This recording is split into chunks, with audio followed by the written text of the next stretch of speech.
Instead of the nightly bad news, let's meditate on God's wondrous works and the splendor of His majesty. Top of the morning to you. When we read Psalm 145 with the eyes of love and a firm determination to get to know our God better, we get a good look at what it means to be totally enamored by our God.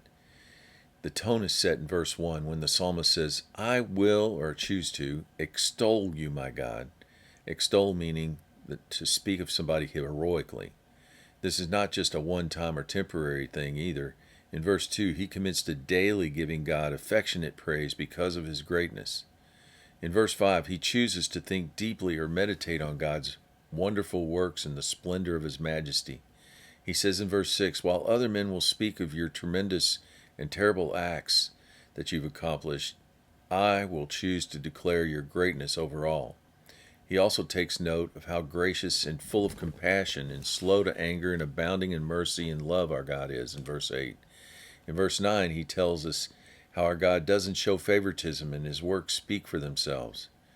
There's a lot of emphasis on speaking out loud these great attributes of our God, that is to pass on these great traits about our mighty God to our children.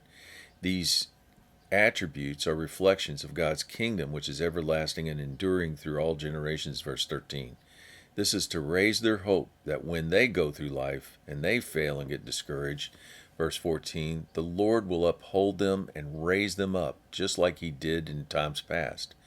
We want them to know God is very interested in providing for his children everything they desire or need, especially when they remain humble and hold God in awe. In other words, fear the Lord sincerely and in truth.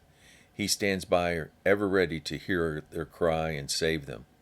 Verse 20 lays out this promise: the Lord preserves all those who love him, and he will destroy all the wicked, those who purposefully do evil. A word of encouragement today: the psalmist is very purposeful in speaking out loud about God.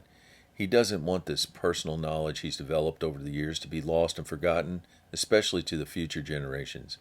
He is also purposeful in his meditation about how great God is and his wonders, his wondrous works, and the splendor of his majesty.